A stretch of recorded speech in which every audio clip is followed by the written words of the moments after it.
بسم اللہ الرحمن الرحیم وبہ نستعین اما بعد۔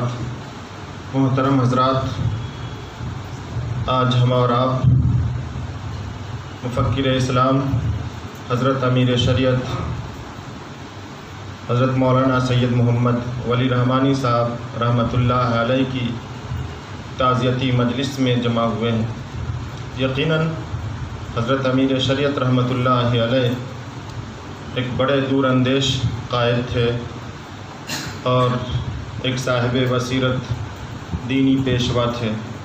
اللہ رب العالمین نے حضرت امیر شریعت رحمۃ اللہ علیہ کو ان تمام صفتوں سے متصف کیا تھا جو ایک بڑے قائد اور ایک بڑے رہنما کے اندر جن صفات کی ضرورت ہوا کرتی، اور کیوں نہیں آپ تمام صفات سے متصف ہوتے۔ آپ کے دادا حضرت مولانا منگیری رحمۃ اللہ علیہ تھے جو مولانا فضل رحمہ گنج مراد آبادی رحمۃ اللہ علیہ کے عدلہ خلفہ میں سے تھے۔ آپ کے والد ماجد امیر شریعت رابع حضرت مولانا منت اللہ رحمانی رحمۃ اللہ علیہ کی مدبرانہ قیادت پر پوری امت مسلمہ کو اعتماد اور بھروسہ تھا، اور خود جب آپ اس گھرانے میں آپ کی تربیت ہوئی تو یقیناً آپ اس لائق تھے۔ میرے محترم بزرگوں، حضرت صاحب کا نام بچپن سے سنا کرتا تھا، لیکن جب 29 نومبر 2015 کو آپ امیر بنائے گئے تو براہ راست کاموں کے تعلق سے ان سے واسطہ ہوا۔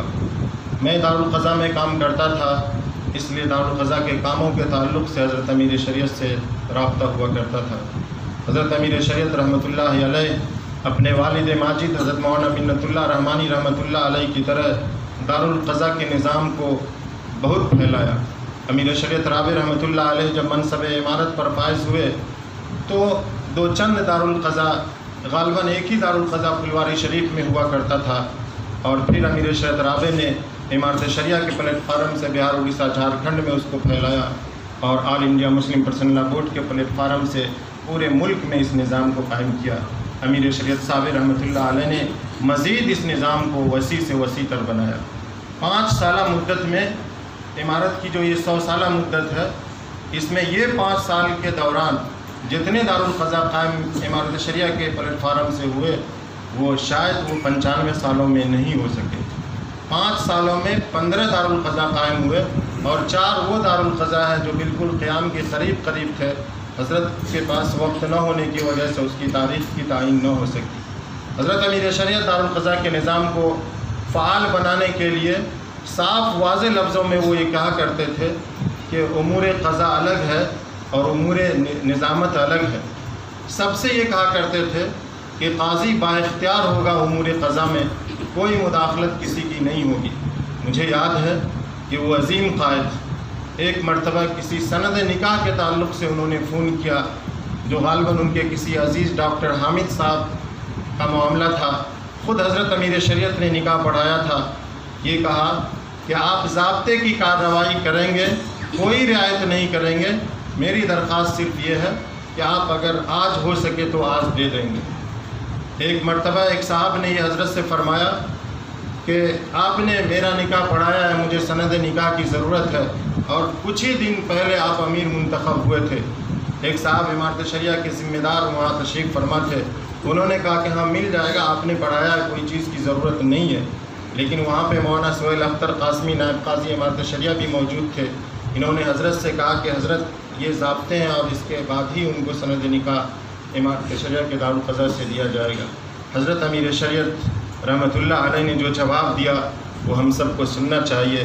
حضرت نے فرمایا کہ میں امیر ضابطوں پر عمل کرنے اور کرانے کے لیے بنایا گیا ہوں، میں اصولوں کو توڑنے کے لیے امیر نہیں بنایا گیا ہوں، اس لیے جو ضابطے ہیں اس پر مکمل عمل کیا جائے۔ اس 5 سالہ دور میں کوئی ایسا واقعہ نہیں ہے حضرت امیر شریعت نے کسی معاملے کے تعلق سے فون کیا۔ میرے محترم بزرگوں، وہ عظیم قائد ہم سب سے روانہ ہو گیا۔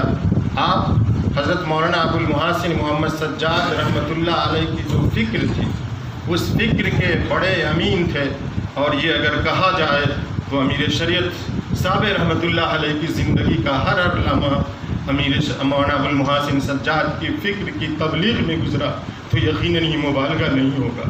آپ یہ چاہتے تھے کہ امارت شریعہ کے سارے شعبے اس طرح کام کرنے لگے جو مولانا ابوالمحاسن سجاد رحمۃ اللہ علیہ کی فکر تھی۔ چنانچہ دارالقضاء کا نظام ہو، بیت المال کا نظام ہو، تنظیم کا نظام ہو، جو بھی شعبے امارت شریعہ کے ہیں ان سب کو مضبوط اور مستحکم کرنے کی کوشش کی۔ حضرت امیر شریعت کو اللہ رب العالمین غریق رحمت کرے، اور ہم کس کی تعزیت کریں؟ حقیقت تو یہ ہے کہ یہ پوری امت مسلمہ کا یہ نقصان ہے، اور امت کا ہر فرد جو محمد ولی رحمانی کا نام جانتا ہے وہ تعزیت کا مستحق ہے۔ ہم سب دعا کریں کہ اللہ رب العالمین حضرت امیر شریعت رحمۃ اللہ علیہ کو غریق رحمت کرے، درجات بلند فرمائے اور جنت الفردوس میں اعلیٰ مقام عطا فرمائے۔ ربنا تقبل منا انک انت السمیع العلیم۔